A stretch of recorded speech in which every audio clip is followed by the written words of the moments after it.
Live. And we're live. All right, Jeannie, I'll hand it over to you. Good morning to all who have joined us on live stream.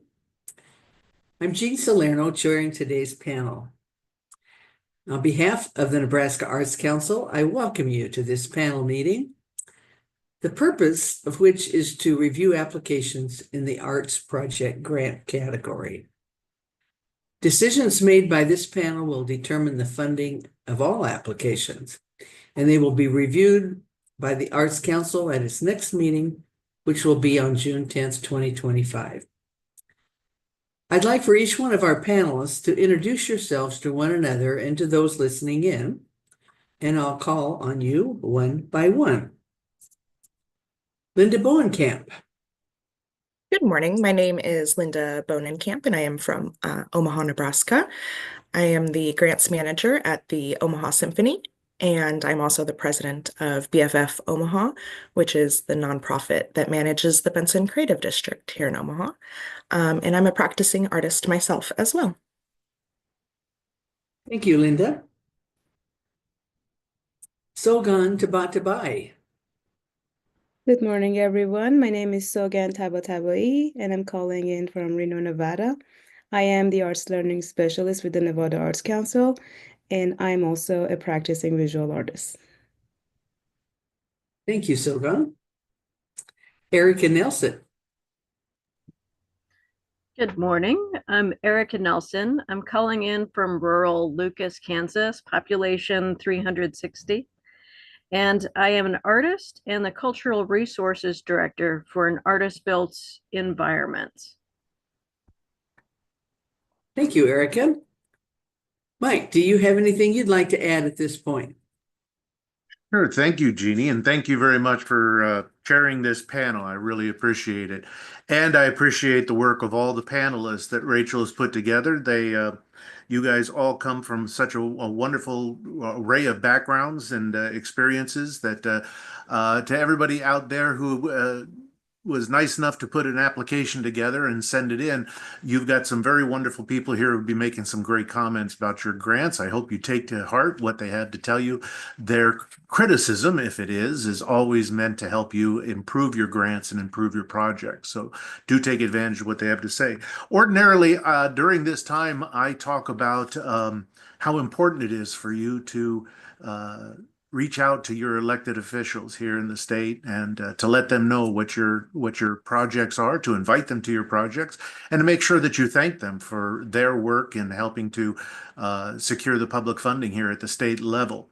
As we talk this week, the legislators are determining our budget for the next year. At the present time, it looks as though our state budget will hold at what it was, and so that's a good sign. And I always chalk that up to the fact that so many of you do take the time to inform your state senators about what's going on and how important their work is to your community and to your arts organization. I also want to encourage you to reach out at the federal level. There's an awful lot going on at the federal level right now with the NEA and proposed defunding of the NEA in FY26. So it's more important than ever to reach out to your congressional delegation and to inform them of the work that you and your organization do here in the state and the importance of federal funding. Here in the state of Nebraska, our federal grant, which comes from the NEA, is used mostly to fund the projects like yours in the state. 61% of those funds are used outside of Omaha and Lincoln. And so it's very important for the future of the funding for programs and grants and organizations and communities like yours that you continue to let the congressional delegation know about it. And if you have any questions about that or would like to know more about how you can let your representatives know about these things, I encourage you to reach out to the folks at Nebraskans for the Arts. They do a wonderful job of informing people of what's going on here in the state. Okay, thank you. That's it. Thank you, Mike. Rachel, would you explain the panel process to everyone now? Absolutely. So for those of you listening in, please know that the panelists have read all applications in advance of this panel. Each application has a primary and a secondary reviewer. And applications will be discussed and then scored, or scores can be adjusted by each panelist according to the published criteria for this category, which is the rubric that was linked to the application. The score will then be averaged and applications will be ranked according to score highest to lowest. The panel's rank will, or the application's rank will determine the percentage of the applicant's request that is to be awarded. A mathematical formula will be applied based on available funds. Therefore, higher ranking applications receive a greater percentage of their request. And also know that in order not to unfairly influence the review process, the Nebraska Arts Council staff does not engage in panel discussions, except if we need to add clarification about grants or a procedure when it's appropriate. So you won't see us be a part of the conversation, but we are more than happy to help on the front end as you go through writing the application and before you submit it. We are more than willing to help at that point. Once it is submitted, it is in the hands of the panelists. And that's it. Thank you, Jeannie. Thank you, Rachel. I'll then call upon the panelists one by one for your comments in the order of the primary reviewer first, then the secondary reviewer, and then the third reviewer. We have 3 this morning. So we'll now proceed with the first application, which is Amplify Arts. And Rachel, your synopsis. Thank you. The Generator series provides funding, space, and connection, allowing locally based artists, often emerging artists in particular, to gain professional skills developing and executing a collaborative exhibition, workshop, or performance that is free to the public. Events formerly took place at the gallery on Benton Street, but will now occur in Millward Commons in Omaha. They anticipate the move will increase audiences from around 100 attendees per bi-monthly exhibition to around 300.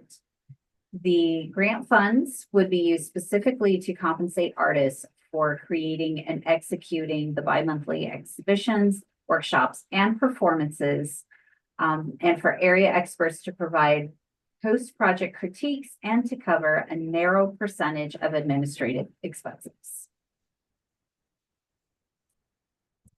Okay, Sogan, you are the first reviewer.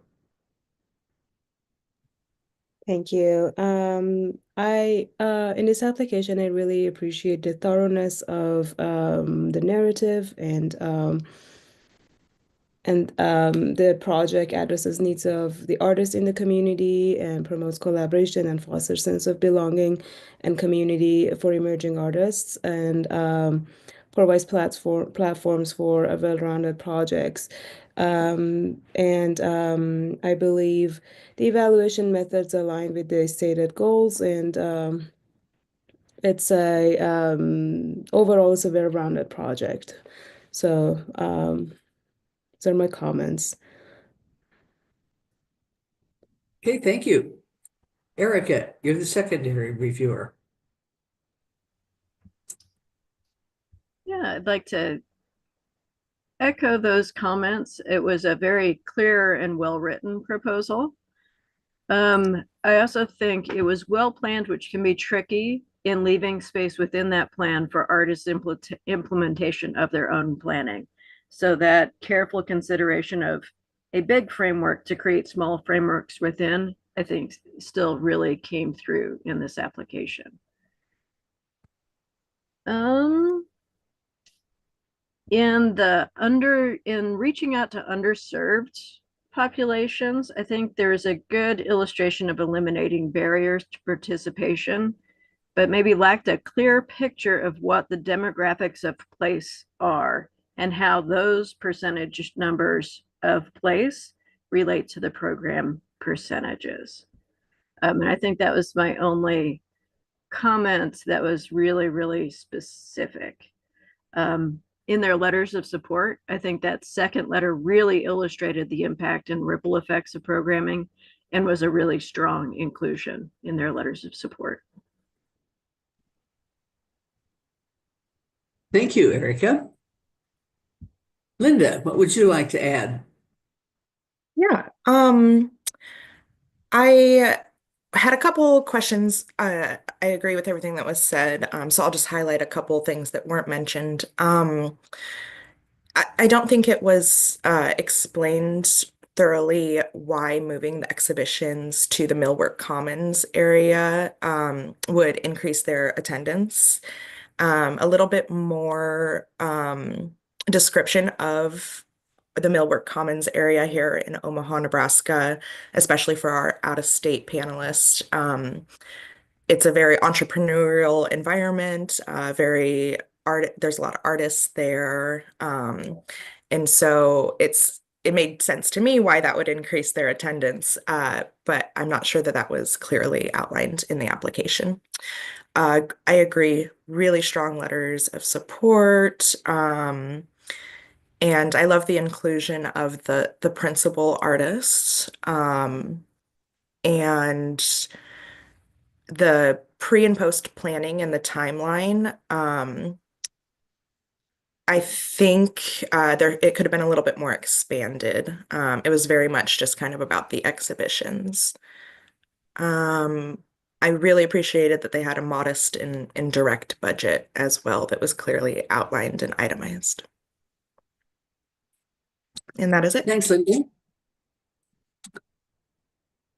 Okay, on with the next one. Oh, The vote- Jeannie, can we give them a Yes. couple minutes if they need to adjust scores? Oh, sure. Thank you.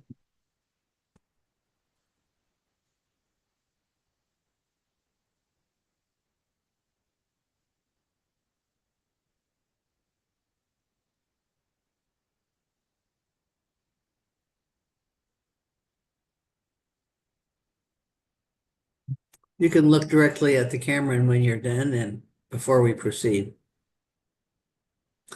Yeah, you got to have your thumbs working this morning.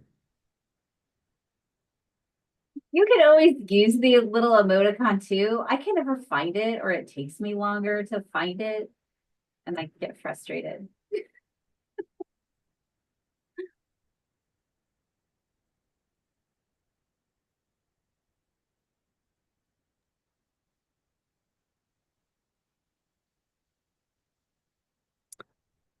Okay, now on with the next one, the Bone Creek Art Museum. Rachel? Thank you. So this grant will help Bone Creek Museum produce and host an art exhibition and subsequent programs with artist Lark Gilmore to be on public view in David City September 12th of 2025 through March 15th of 2026. They anticipate 600 people will view the exhibition and or participate in the related events. They're going to use any funds to cover the cost for art transport and exhibition, as well as fees to the artist for hosting a workshop and farm to table dining experience. Okay, back to you, Linda. First here. Thank you. I really appreciated this grant application. I think that the artist was clearly outlined to be important to the community. The work that they're bringing in really meets their agrarian art mission for that museum. I loved the farm to table dinner idea. I thought that was a great way to extend the project's impact. And I noted that one of the admins had done farm to table things before, so I wasn't too worried about the lack of information about how they were like planning and executing that. I still felt like it was okay. The checklist of works that will be displayed in the museum was a great work sample. I thought that showed how qualified the artist is. In the planning and evaluation section, I thought it was a very thorough timeline. I was curious how many workshops there were going to be. I think at one point it mentioned 1 to 4. I kind of wondered what the topics of those might be and how they determine how many they're going to host. Um, the goals seemed a little bit difficult to measure. They mentioned that they gather feedback, but that they build their evaluation form. I would have liked to see maybe a past evaluation form from a past exhibition if they haven't built it yet for this one. Um, the artist stipend, $600. My understanding is this artist is from Minnesota, and would be driving in 3 different times. And the artist stipend seemed a little low for the level of work, $600. I also noted that the U-Haul to move the art from Minnesota was only listed as $400 in the budget. And I'm pretty sure that it would be more than that if it was round trip particularly. Um, so some clarity about where they got that budget note from. In the outreach and engagement, um, again, I think the workshops that were mentioned is a great extension of the project, but they needed more context, more description, so that we could better understand how the population would be engaging. And then they noted they're trying to attract farmers to the exhibition specifically, and sheep farmers, which I thought was cute, but I just wanted to know a little bit more about those partners. And I really appreciated more plans on including bilingual text because of the increased Hispanic population in their area. And they had great letters of support. And that is it. Thank you, Linda. Erica? Yeah. I do think it was a good fit between the museum and the artist and good pairing with the food component. However, I think there is a missed opportunity in that narrative to treat the caterer of that very big component as an artist too, and talking about the culinary arts and where those qualifications are. So since it is such an integral component, I would have liked to have seen both artists treated that way, not just the visual artist. For planning, I too had an issue with the budget around the artists. If they are asking the artist to facilitate those workshops in addition to the exhibition, that I don't feel was reflected in the stipend for that artist. And as is, the budget reflects a greater emphasis on administration and catering than supporting the artists. And just as a general comment, our budgets are ways to make sure that the narratives and the money tell the same story. So in emphasizing artist quality and caterer quality, those budgets do need to reflect that you are paying for the same things that you're emphasizing in your narratives. So I thought that too was a bit of a missed opportunity to put your money where your mouth is. But good letters of support. I especially appreciated the connections of the local 4-H club. That is a great way to tie in an agrarian support system young into an arts component and really fully integrate it with the community. So I think that really was super strong.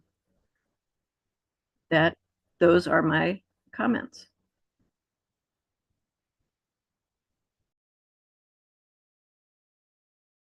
Oh, Jeannie, you're muted. Whoops. Sogan, what would you like to add? Just wanted to echo all these comments, and I would add that I appreciate the outreach to K-12 students and underserved youth through this project, and I think that really stood out to me that this project aims to reach out to different members of the community, and provides educational opportunity through the project that they're proposing. And I agree, great letters of support, and overall, I think it was a very unique concept and that they're proposing. Just wanted to add that. Thank you. Okay, give me a thumbs up when you're finished with your scoring.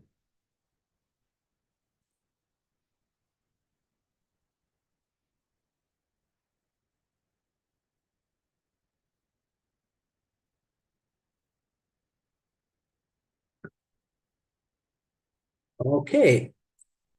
Moving on to the next one, the City of Auburn. Rachel? Thank you. The Auburn Creative District is commissioning a honeybee mural as a vibrant addition to their creative district, celebrating Auburn's identity as a honeybee city.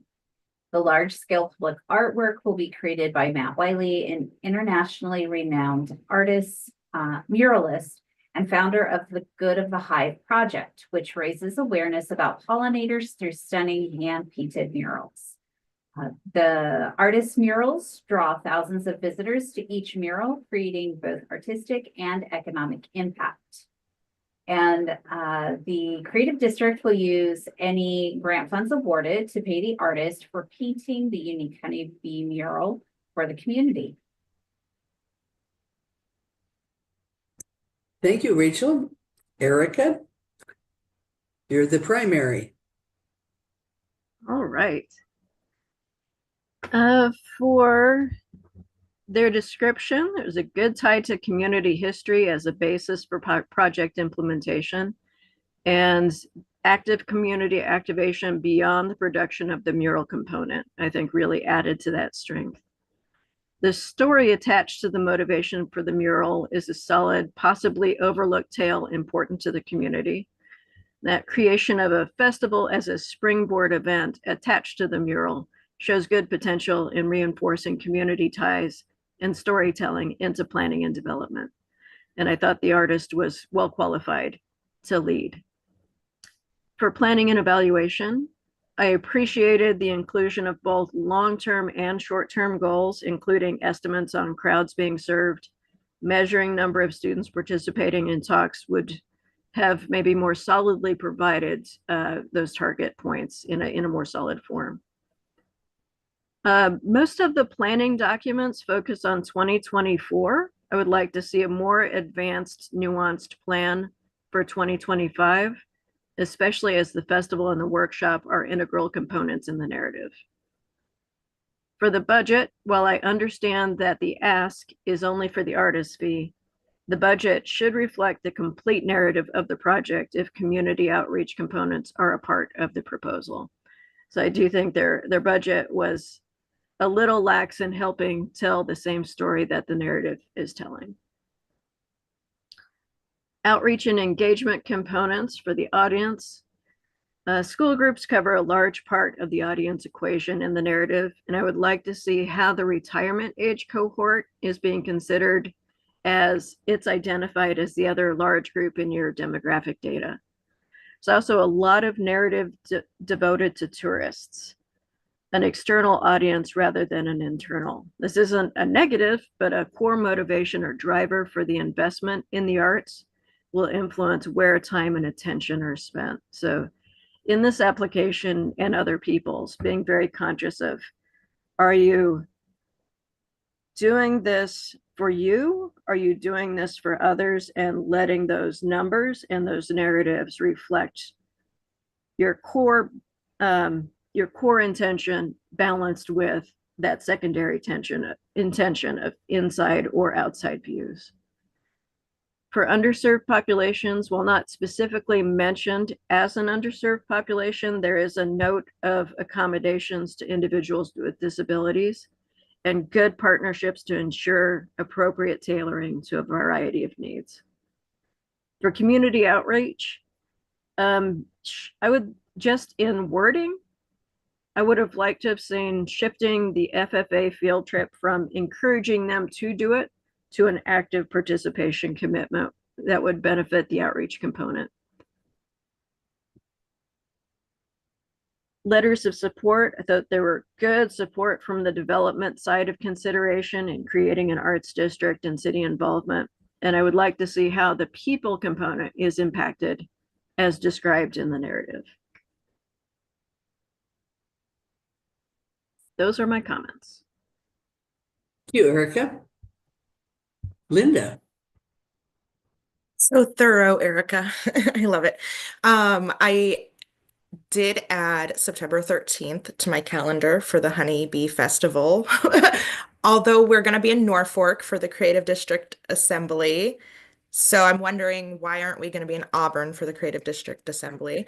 Um, I thought they did have great extension plans. I like that they're going to really utilize that the artist is in town to engage a bunch of different groups, so that they actually have an opportunity to see and interact with the mural artist. Oftentimes, the artist comes in and leaves quickly. I did also know, Erica, how minimal the budget was, particularly on the expense side. I have to assume, because there's no outline of materials or anything like that, that the $50,000 artist fee includes all of that and travel, because none of that was broken out. I did think they have great income sources, though. I thought also they had great strong letters of support and partners for this project. So overall, I'm excited to see the finished mural. And I do know honeybees are important to their community. So this is a great fit. Thank you, Linda. Sogan? Well, all the things I wanted to mention were mentioned by Erica and Linda.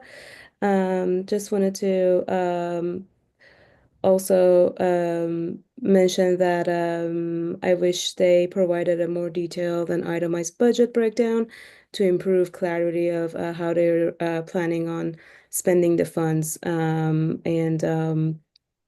to achieve this project. Overall, I think the project is very unique and celebrates Auburn's unique identity as a designated honeybee city. And I really love the idea of the Honeybee Festival. I wish I could attend, but we will see. But I think it's a very great combination of artwork, artist talk, meet and greets, live music, food competition, and more. So it's a very, very well-rounded project that increases engagement. And I really love the fact that they had an education component that plays a central role in Honeybee Mural Project. And that, for me, it exemplifies how public art can bring people together while fostering learning and community pride. So yeah, these are just the comments I wanted to add. Thank you, Sogan. All right, waiting for your thumbs. Very good. The next one is Creighton University. Rachel? And Linda, we can make that work because we're in Norfolk on the 12th. So then we can head to Auburn on the 13th. It's okay. We can make all this work. All right. Creighton University will host visiting artist Eric Avery, a printmaker and retired physician, this September. The exhibition, accessible to the general public, will run at the Lead Art Gallery from September 4th to October 5th, with a reception on September 22nd.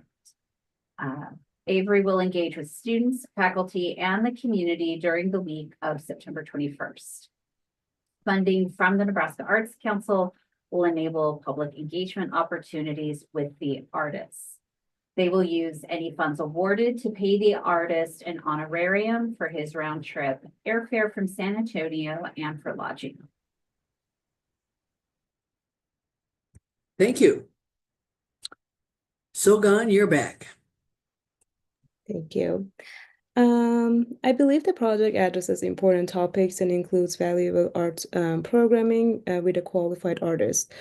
However, while the applicant states that the artist will engage with students, faculty, and community during the week of September 21st, specific details on how this engagement will occur are not provided. And I thought that would be helpful to know more details about these interactions.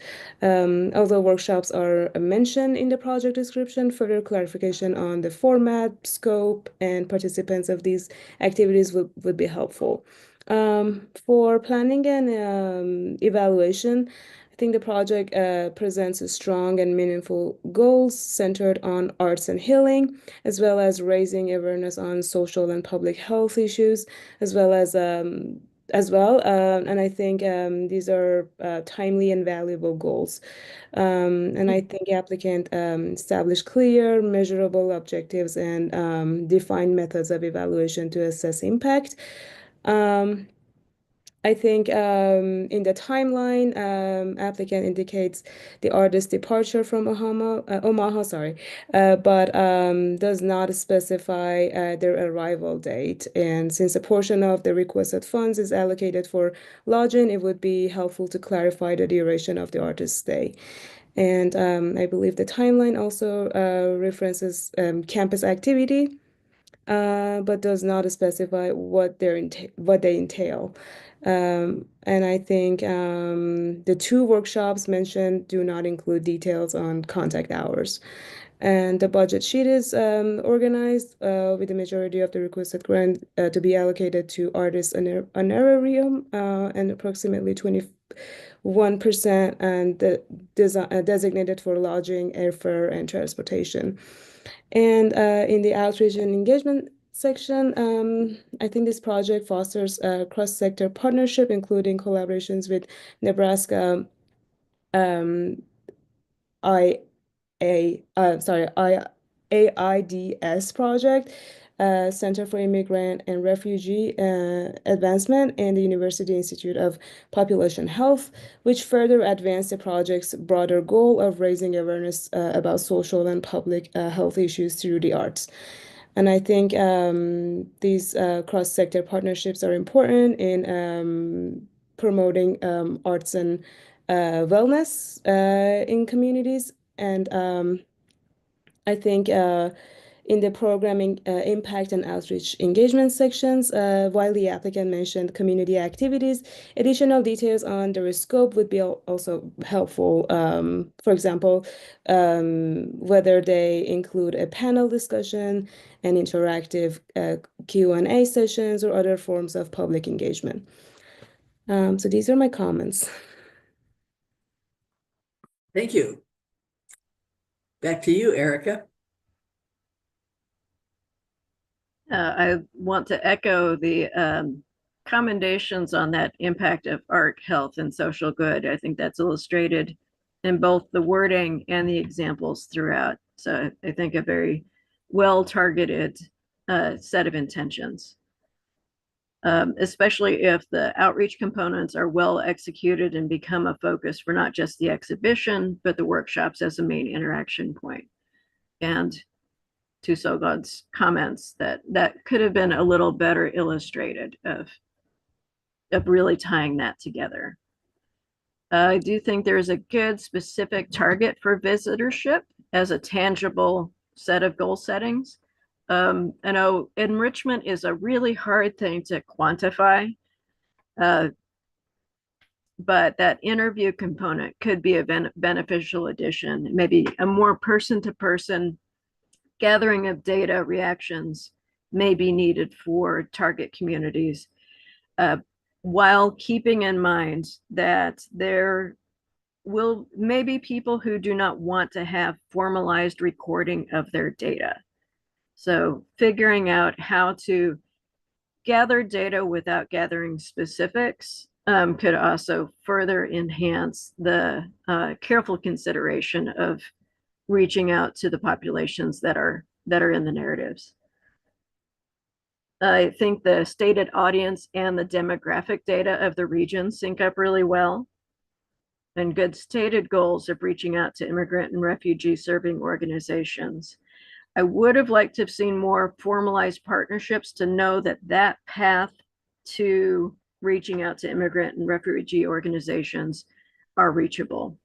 Much of the outreach focuses on NAP without a similarly emphasized outreach component to the immigrant population. And those are my slight tweak comments. Thank you, Erica. Linda?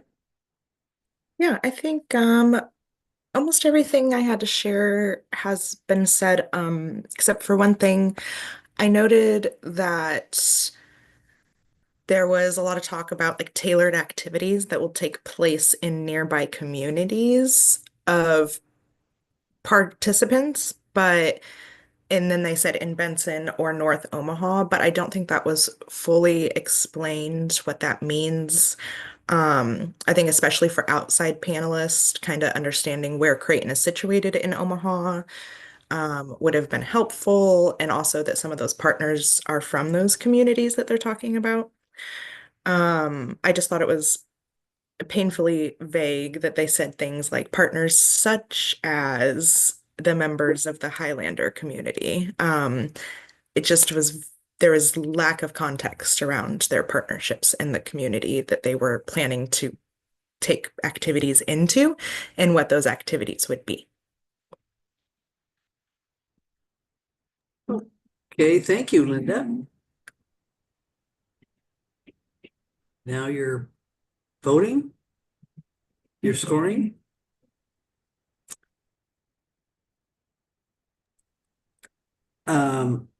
Next one is the Jocelyn Castle and Gardens.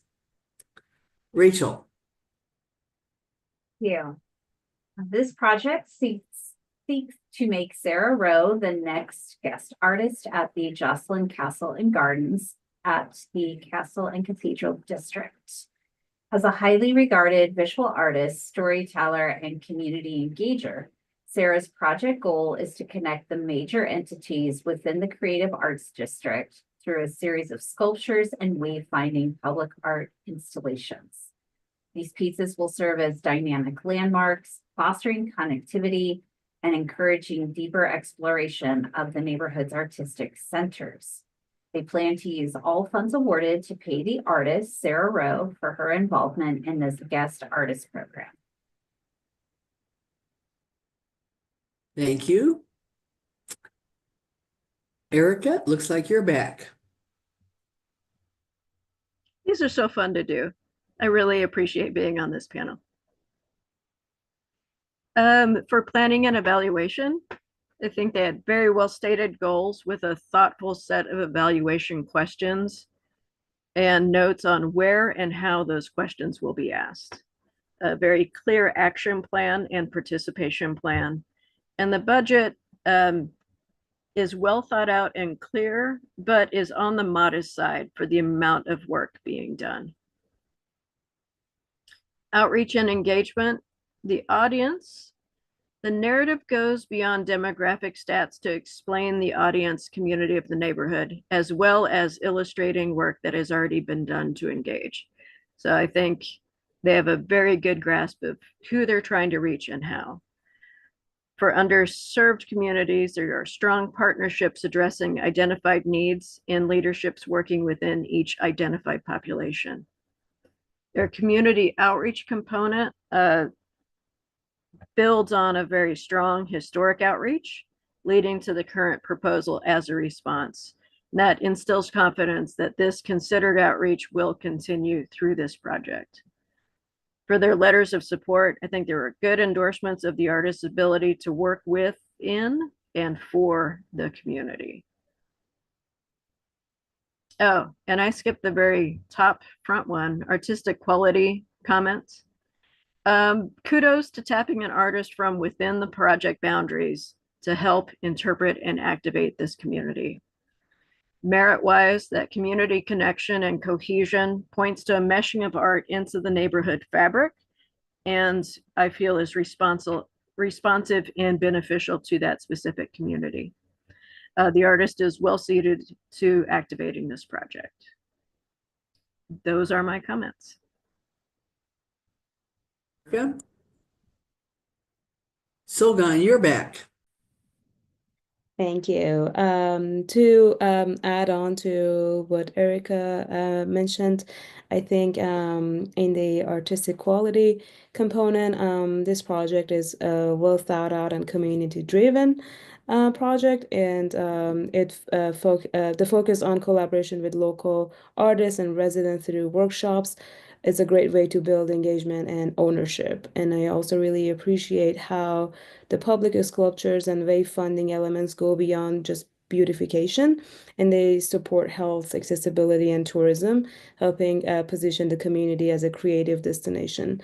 I think the project hits on multiple valuable goals and feels both inclusive and impactful.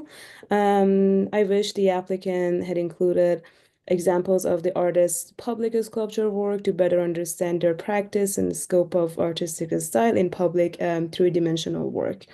And so in planning and evaluation component, I think the project's goals are broad, relevant, and reflect the many values and strong public arts initiative um, um, that can offer one project can offer. I think from fostering community engagement and a sense of belonging to promoting local pride and cultural identity, the proposal clearly demonstrates how art can have lasting impact, which I really appreciated in the narrative. I think I really enjoyed to read how thoughtfully they incorporated wave funding as both a functional and symbolic element, enhancing navigation and encouraging exploration and contributing to public health. I think that was really, I enjoyed reading that part in the narrative. And in the outreach and engagement section, I think the project is clearly community-based, with a team deeply involved in local efforts that has strengthened both outreach and relevance to the audience they aim to serve. And I think they had strong letters of support as well from the community. So these are my comments.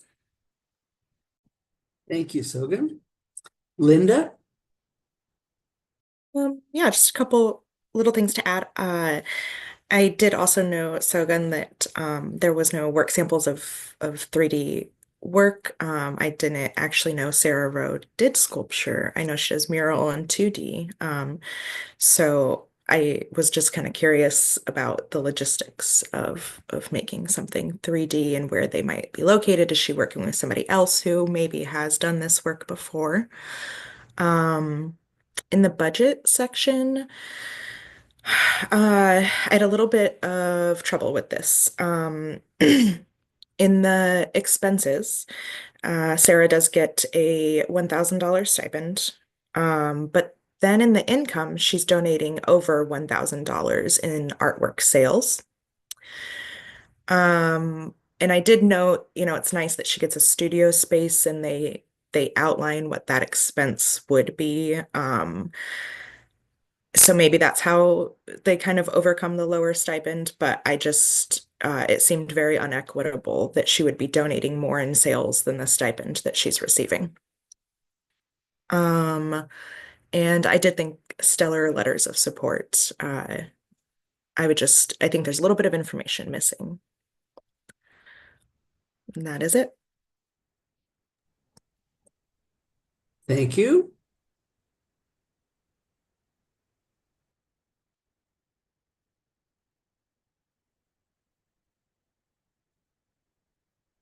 Okay.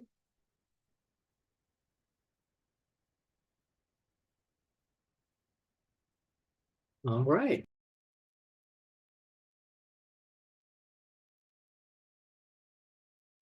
Oh, you're muted, Jeannie. Whoops. The McCook Community Kitchen.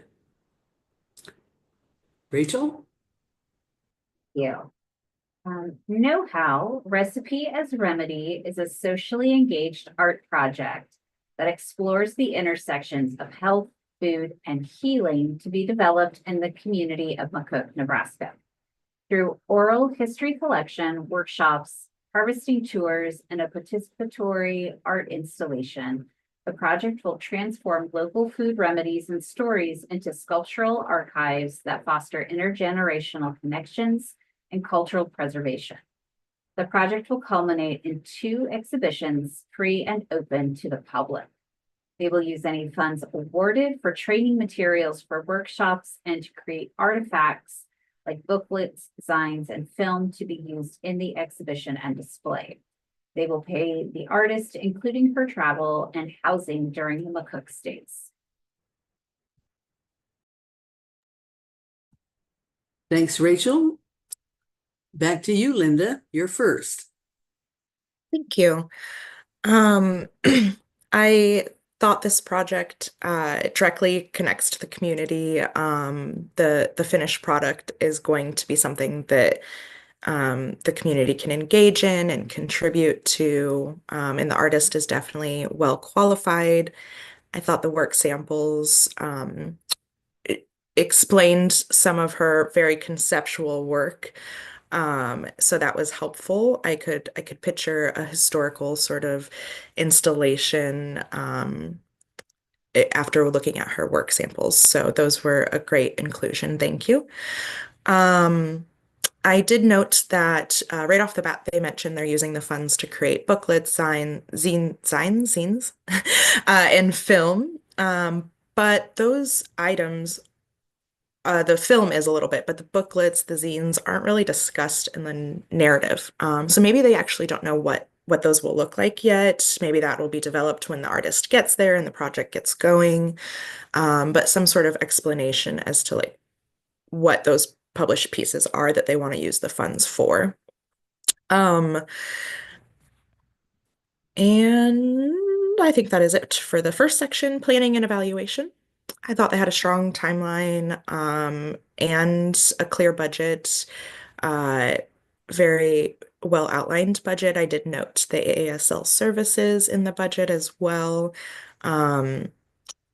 I thought their goal of demonstrating the power of community-driven art in a rural context is well outlined and does have a clear impact on the community.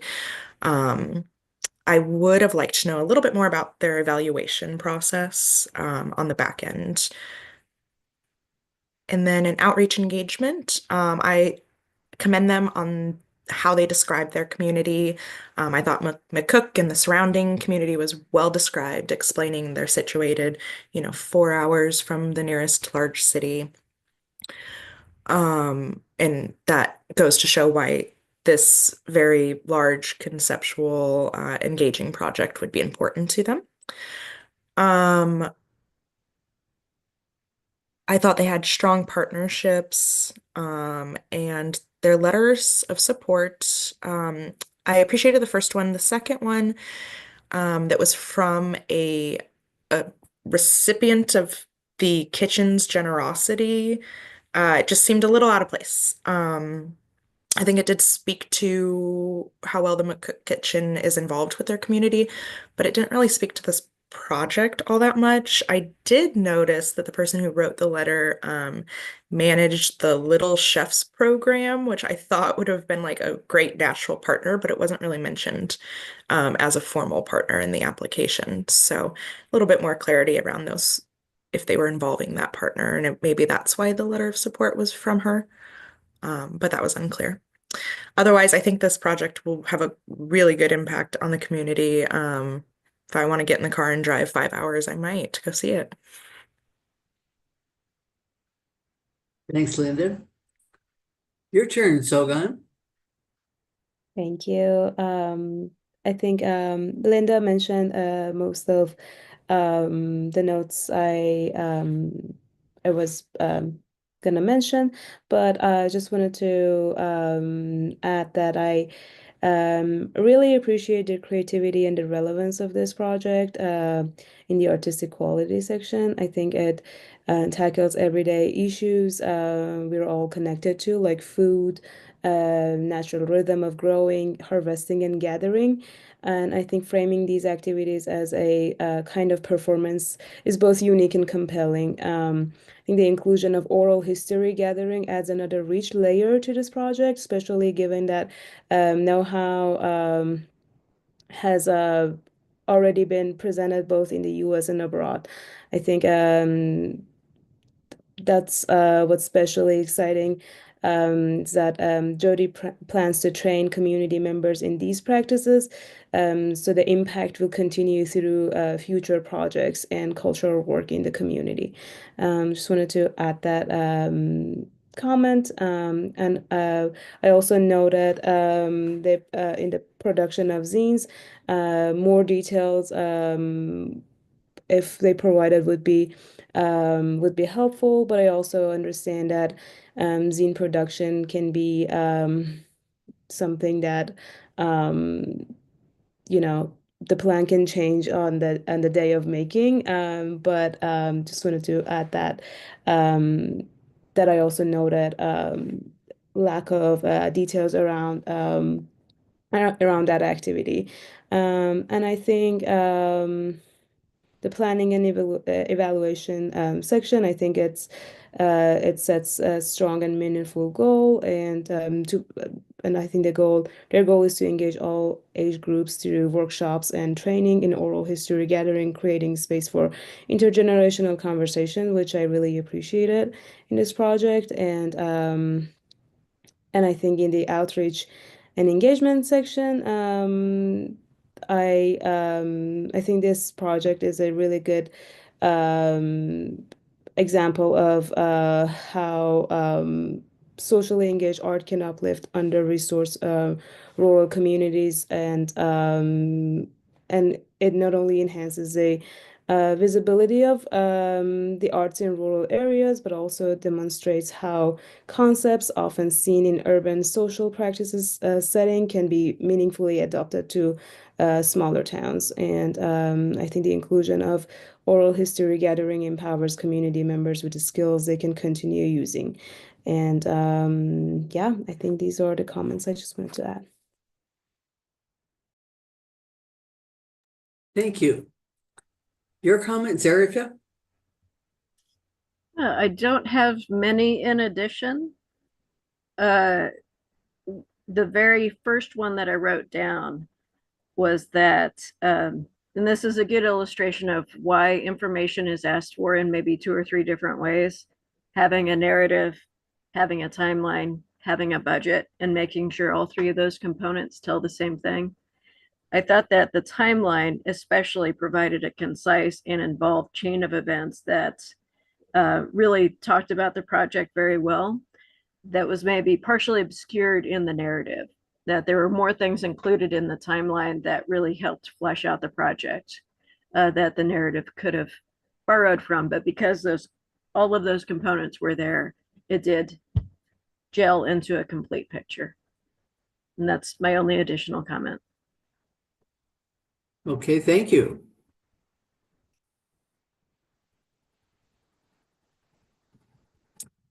Very good. Next is the University of Nebraska at Omaha, the Samuel Bach Museum. Rachel? Great. And panelists, I thought we could do one more and then take a break, but I wanted to check in. How is everyone feeling? Good? Okay, all right, great. So this grant will support the costs associated with displaying contemporary artist work in a fall 2025 exhibition, Suspended in Time, dedicated to a study of Samuel Bach's still life paintings. This will allow the exhibition to have 9 additional works of art from artists on display, in addition to the 36 paintings by Mr. Bach that will be on display.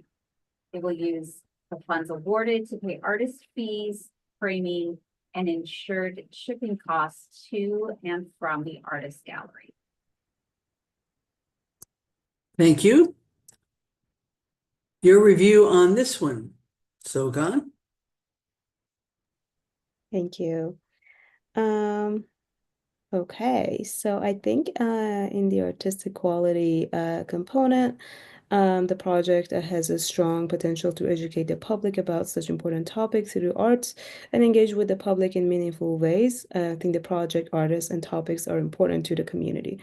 The applicant uploaded artist bios in place of primarily work sample, which appears to be an honest oversight to me. I think the proposal references 5 artists involved in the exhibition, while the secondary work samples include work from 3 of them. Additional samples will help convey the full scope of the exhibition, and including a few more work of the participating artists would have provided a more complete understanding of the proposed exhibition. And moving to the planning and evaluation component, I think the museum plays an important role in bringing the public to campus and fostering meaningful connections between the university and the broader community. The goals of promoting self-awareness and personal repair are both impactful and important. The application presents compelling evidence of the museum's strong community engagement and commitment to public impact with impressive visitor number and high participation in public programs. I think the goals, such as increasing attendance, generating dialogue around human rights, and fostering personal reflection through arts, are meaningful and align well with the project's broader mission. The emphasis on using art as a tool for awareness and healing is particularly powerful, and I think supports a relevant, and I think it's supported by relevant research. However, I think while these goals are present, they are embedded within the narrative paragraphs rather than clearly outlined. And a more straightforward listing of the goals would make the application stronger and help the reviewer to better understand the goals. I think the application includes a well-structured and holistic timeline. While the applicant provided bios for 4 artists, the budget sheet references shipping costs for only 3, which creates some confusion for me. And additionally, the narrative mentions that the portion of the funds will be used for framing, but this expense is not itemized or specified in the budget. I think that's all the comments in for budget and timeline, and in outreach and engagement component. I think the application submitted an evaluation instead of a letter of support, while it includes comments from a community member that offers some insight. It doesn't quite serve the purpose of a support letter as requested in the application for me. And I think these are my comments. Thank you, Sogan. Linda, your review.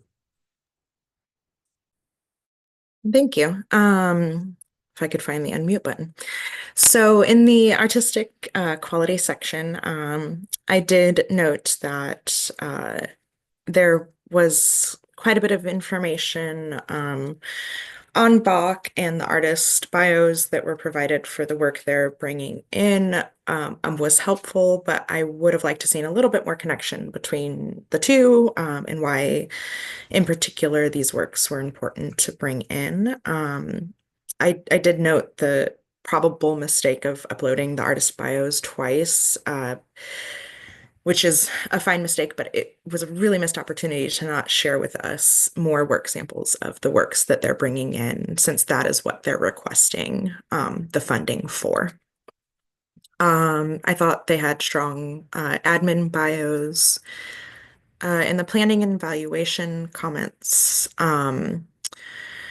I would like to know more about the goal of the museum seeking to partner with other community-based organizations to assess how well joint programming what resonates with specific constituencies. That's very vague, and I think that should have been a little bit more fleshed out, especially as a university-based museum. I think that working with different community partnerships is definitely a requirement to apply to the Nebraska Arts Council, and it just was not very well outlined, their partners.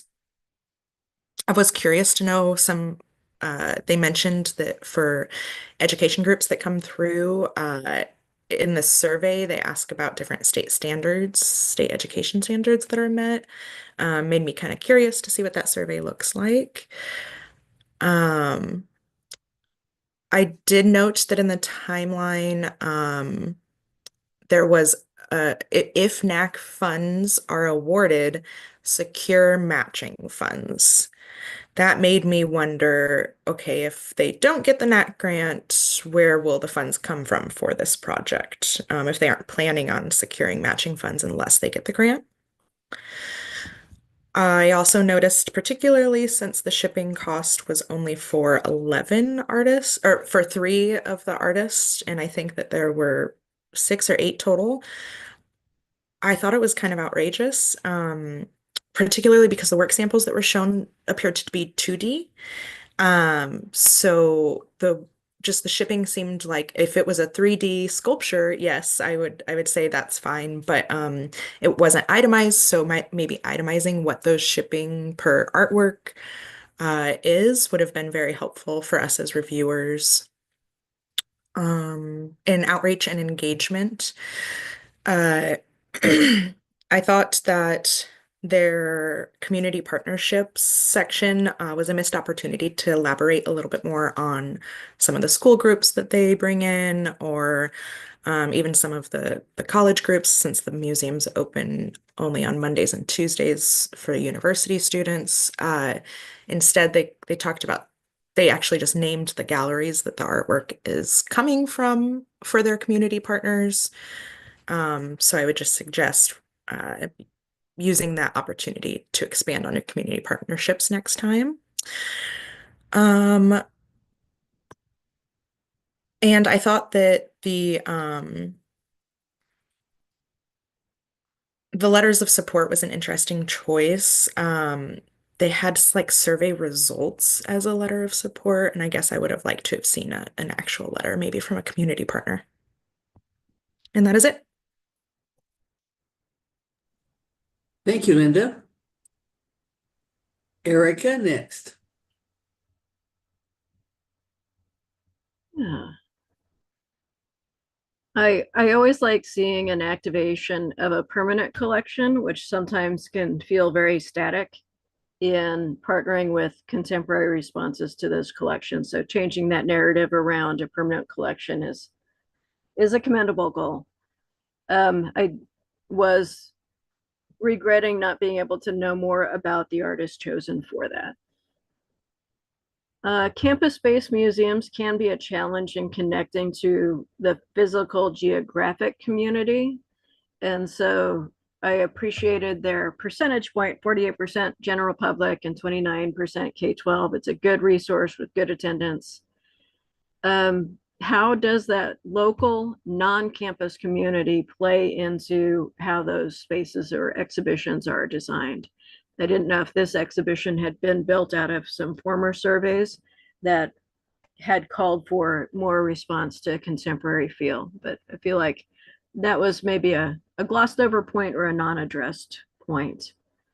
I did have some questions in the budget that were already outlined, and why that disparity in artist fees could have been addressed either by making the numbers match the narrative or expanding the narrative to explain the numbers. And for underserved collaborative partners, I think they are referenced in general, but not specifically. So to include voices of those whose experiences are reflected was a really good line, but I would have liked to have seen a more solid action point to get to that line. Those are my additional comments.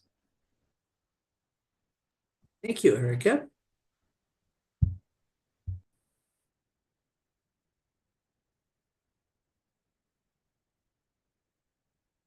Very good. Rachel, did you want the break now?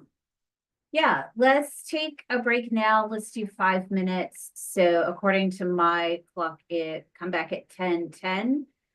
When you do come back, just turn your video on so we know that you're ready.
Okay, Elizabeth, oh, perfect. She messaged me exactly as I asked.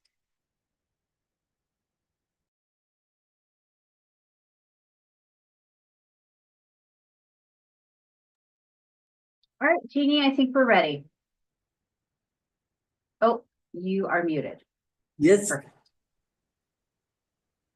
The University of Nebraska-Lincoln School of Art, and we will begin with Linda.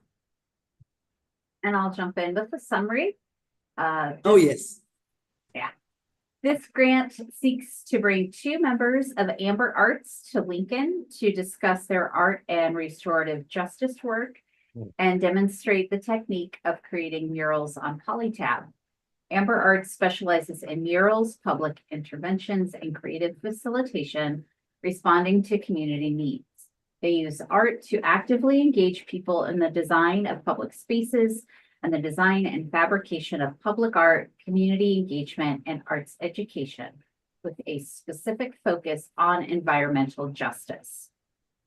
Funds will be applied to the artist's fee, as well as additional costs such as supplies, travel, and lodging. Thank you, Rachel. Now to you, Linda. Thank you. I appreciated in the artistic quality section the artist bios and work samples. I think that they showed that this project will provide quality arts programming for the participants.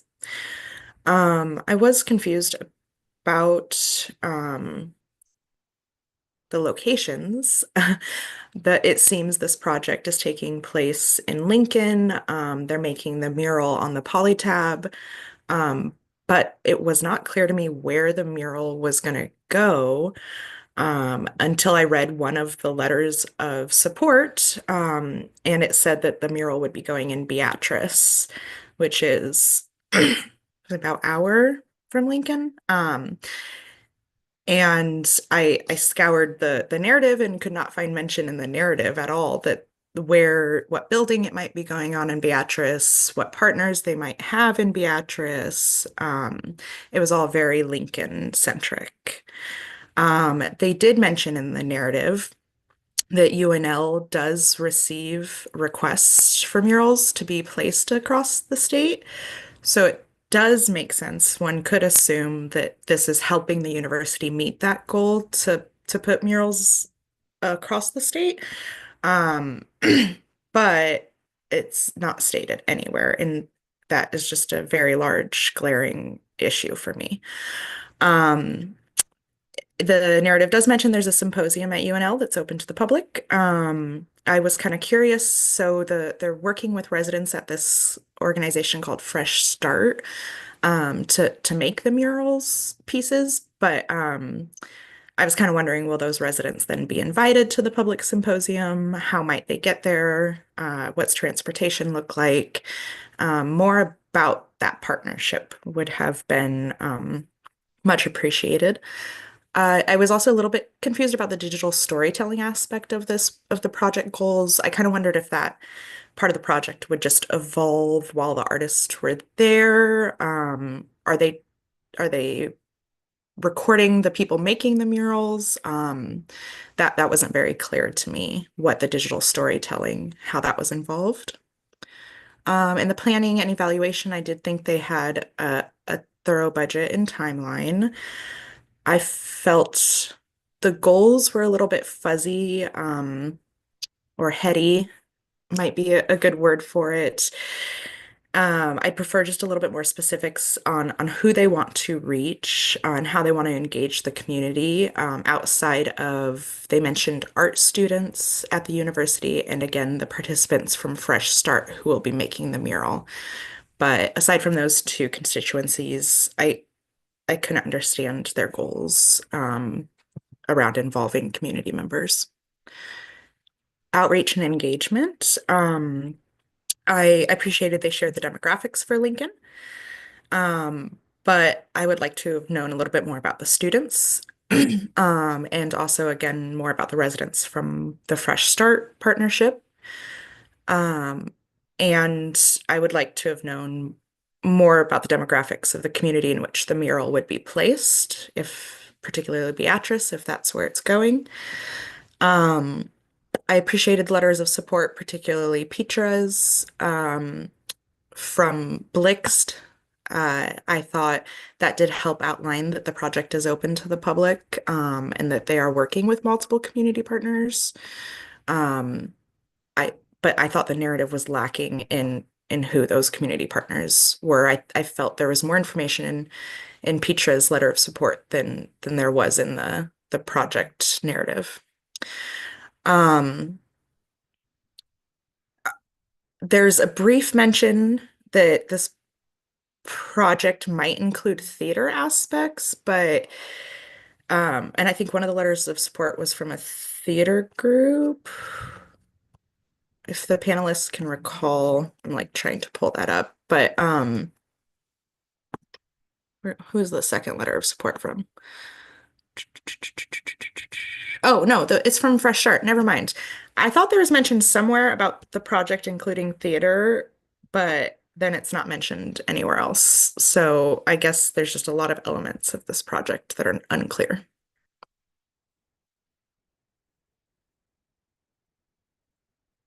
And that is Okay. it. Sogan, your remarks.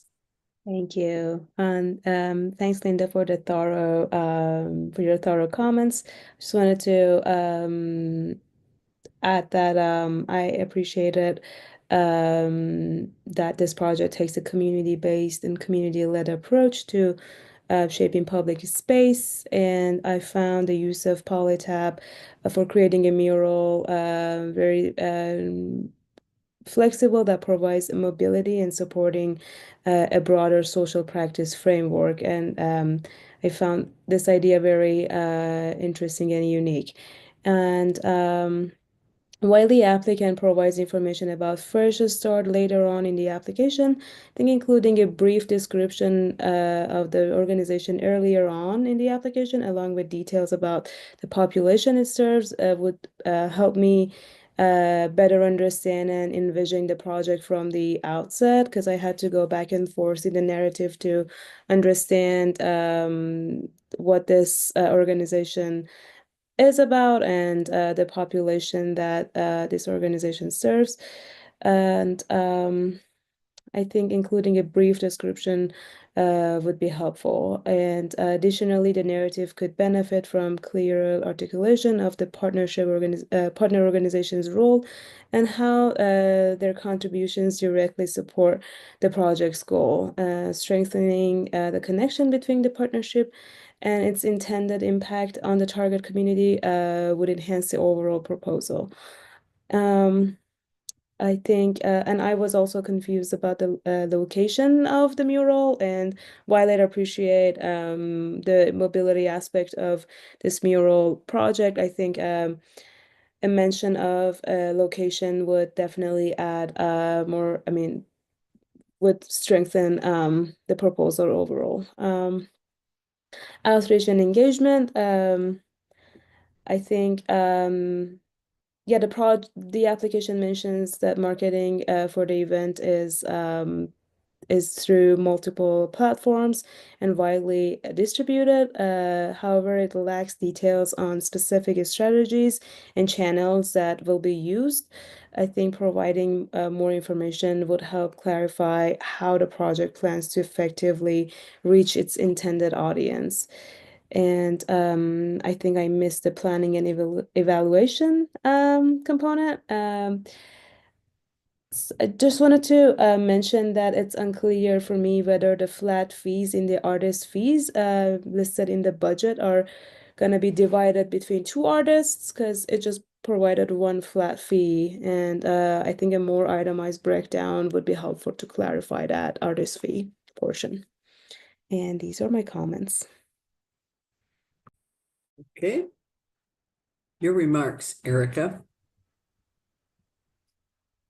I would like to echo that the comment about how the partner organization impacted the narrative earlier on, because I too had to just sort of keep going back and forth. And after reading a couple of times, I got a more solid picture. So just moving that further forward in the narrative would have helped set the tone earlier on and eliminated some confusion. I did like the conceptual plans of thinking about big picture into the nuanced. So I did appreciate that part of the really, really big picture of why they wanted to do this. So as a contrary point, I did appreciate some of those esoteric goals. Moving beyond the how and into the why, but leaving out the very, very end partner of Beatrice is a little odd, or a lot odd. So even a line addressing where it was going and why they are not part of the community partnership would have been helpful. That is all I have to add. Okay.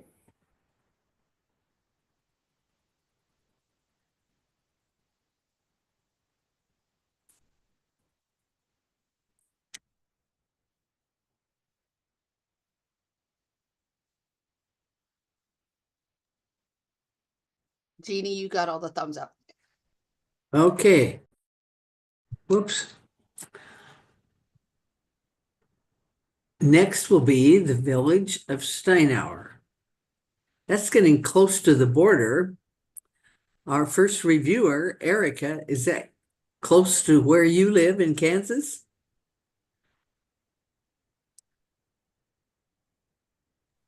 I don't know. But first, Rachel. Thanks. So this grant application will help pay the artists creating and painting murals on buildings located in the downtown area of the village of Steinauer. The first mural is fabulous and has sparked enthusiasm. They would like to continue adding the murals with a smaller mural on another downtown building, as well as small window murals in the historic jail. They plan to use funds awarded to pay the artists involved. Funds will also be used for supplies and lodging for the artists if needed.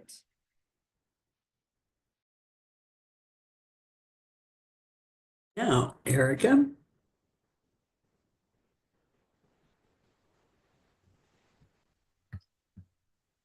Yeah. I appreciated the deeper connection to a very specific part of Steinauer history. And the description of the artist's connection to community during the first mural project says a lot about the openness to a local story and local storytellers to help drive the work. And that trust in the artist hopefully leads to an openness to the process for him too, in acting as an artist and not just as a technician, translating a preset idea. The artist is well qualified to lead the project. Hyper-realistic skills should be well highlighted in a people-focused mural. So I think his skills are particularly applicable in their description of what that goal is. For the goals, planning and evaluation. They are sort of generalized goals, but that narrative does illustrate that ripple effect of community art making. There are ways to measure traffic through baseline data and changes, as well as before and after surveys that would have benefited this application. Felt like there were clear planning docs, and in the budget, there were clearly defined items, although it is, again, a modest budget for the amount of work and skill that they are hiring. Outreach and engagement, I think they had a very clear understanding of the demographics and changes within Steinauer. While not specifically named, rural populations are underserved populations. So that is sort of written into just the population and the geography of place. So the inclusion of all 5 school systems illustrates really good outreach. and that they are impacting 5 different school systems also illustrates one of those often overlooked issues within rural, is that it is a small amount of people in a wide geography. And so they have taken steps to make sure that the wide geography of their specific place does have a path to interaction with an arts component. That outreach could deepen through engagement with the artist and his process versus viewing the finished product after. So if that artist is engaged in explaining his process versus, oh, this is the end object that we ended up with, could further deepen the understanding of, especially students' understanding of what a career in the arts might look like and how artwork gets produced to affect change. I felt their letters of support were heartfelt and authentic. I did say, wow. Those are my comments. Okay, Linda, your comments. The first thing I wrote down is our first mural is fabulous. That definitely set the tone for the rest. I think this is an example of how murals can become contagious. They mention a couple other building owners that are also like, me next, me next. I thought that they explained well how the first mural and how they feel this next mural will have a direct impact on the community, and how they also directly reflect the community so that the community sees themselves in the mural. Strong artist work samples. Erica, I agree that they selected their artists very well for their goal of having a hyper realism mural. In the outreach in the planning and evaluation section, I do think they could have expanded a little bit on the goals of involving community in the forefront. How they decided the subject of the next mural, and then also if they are inviting any community members to participate in the mural. I would have liked to know a little bit more about that. I like that the timeline includes a ribbon cutting. That is very cute and darling. I also I felt in the underserved section that they could have expanded just a little bit more on how rural they are. The town is 60 people strong. So just stating that again, maybe talking a little bit about the distance of the school districts that would be coming could help paint a little bit clearer picture. And I also thought it was wonderful that families are moving back to the town. That was a really great note to read about, and that their first mural got attention from local media. And I feel that it could get the same attention again. Okay. Sogan, your turn. I just wanted to echo the comments from fellow panelists. I really enjoyed reading this narrative. I think it was really smooth and very clear. I think the artist is well qualified to run the project. The budget and timeline are helpful and itemized. I think including plans to data gathering on events such as the ribbon cutting could benefit the narrative a little bit. You know, it's I think yeah, I wish I could see some plans for gathering data to tell the story of their project's success. And I think the project shows a promising intention to inspire youth participation through outreach to local schools, which is a valuable way to build creative engagement early on. Um, I think the plan for how students will actively participate in or interact with the mural could be further developed to better demonstrate the depth of that engagement. I think that's the only comment, only two comments I had. Thank you. Okay, thanks to the three of you. And thumbs up. All right.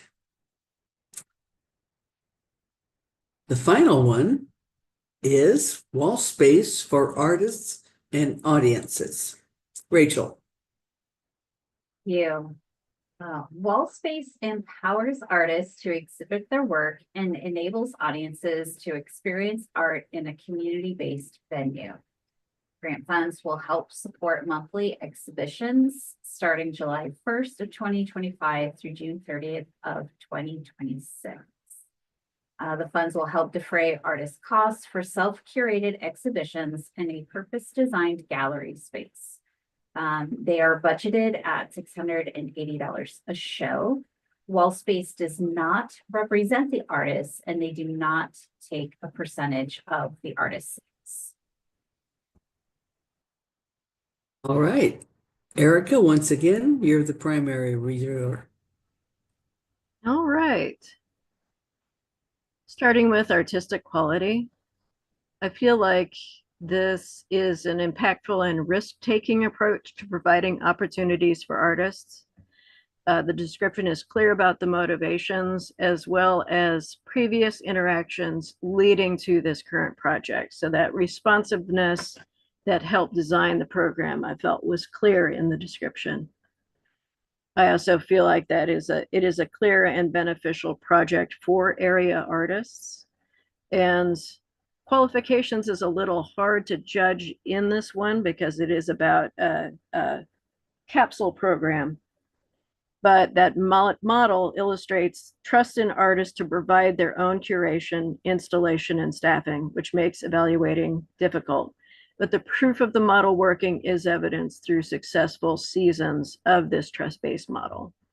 So that too reflects that risk-taking narrative. I felt like planning and evaluation wise, there are well thought out goals for the organization, which included data to evaluate the project's success. Those evaluation methods include present data as a comparison point, as well as actions being employed to get that second set of data as a comparison point to see how their program is evolving. Planning, I feel like it's well described for a very heavy schedule, dependent on artists evaluating and being responsive to their own needs. The budget felt clear with multipliers that broke down that budget into a sense of actual implementation as illustrated in the narrative. For outreach and engagement, I felt like the calling out of a single mother with children who takes advantage of the free refreshments is highly inappropriate. And I think that's as much of that comment as I'm going to read. Do you feel like strategies for expanding to specific underserved community engagement isn't noted other than acknowledging that the problem and expecting reach to underserved groups expand through exhibiting artist network? Community outreach wise, a good list of community partners and expanding networks afforded by this artist-centered approach. And letters of support were a solid appreciation of the space and the model. So I think overall it's a tricky trust-based thing, but I felt like that trust didn't quite expand to the audience that they're trying to serve overall and put a lot of that work into the artists themselves. Those are my comments. Okay. Again, Linda. Thank you. For artistic quality, I did feel there was a great evidence of need for the artists to have the space to display their work. I felt the secondary work sample was a little bit too much information. I think there was like credit notes of like where they credited funders, maybe a news article, and then artist bios. So my suggestion would just be to kind of pick what you think is the strongest, and share that as a work sample. In the planning and evaluation comments, I thought there was a good evidence of tracking and improving goals, such as their email signups increasing from 1,500 to 3,500. The timeline was a little bit difficult to understand at first, but then I appreciated that the first page was a general description of the timeline before you really got into the meat of it. That showed me this is definitely an internal document that they use, not just something that was created for the grant. So kudos to you for having a solid timeline and process to follow. I did want to note, just for the person writing the grant, all of the ampersands are a little bit distracting. Just in the flow of reading, having "and" spelled out would have just helped visually a little bit more. And I'll end on mirroring Erica's concern. Some of the community member descriptions carry significant bias. Number one, immigrant families struggling to find their way in a new world. Number two, neighborhood single mother with children who take advantage of the free refreshments available on First Fridays. I could not look past that, and I'll leave it there. Okay, thank you. And finally, Sogan. Thank you. And I have two comments in artistic quality and also planning and evaluation portions. The project aims to provide meaningful arts programming, particularly by supporting artists in self-curating their work. This intention is supported by both the project description and work samples, although I believe the secondary work sample was a little bit too much information as well. However, there's room to more clearly explain how the programming will achieve its goals, especially in terms of public impact and outcome. And in the planning and evaluation component, the planning section does not include the names of individuals responsible for tracking or carrying out activities, nor does it clearly outline key collaborators and their specific roles in the project. Just wanted to mention that. And I also want to echo the inappropriate mention of community members in the outreach and engagement component.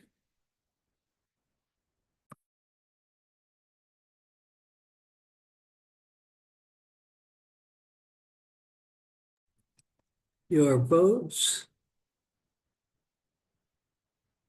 You're finished. All right. Now that all applications have been discussed and scored, I think we're taking another 5-minute break. During this time, the NAC staff will tally the scores, prepare the information for our final discussion. And when the panelists reconvene, we'll review the procedures and make final determinations. So this brings us to the final portion of the meeting, which is closed to the public. So we'll end the live stream now. But before we go, I want to remind all applicants that you will be notified in June about the funding decisions in this grant category. So to all of you watching and presenting today, thank you very much for joining us, and have a good rest of the day. A nice day.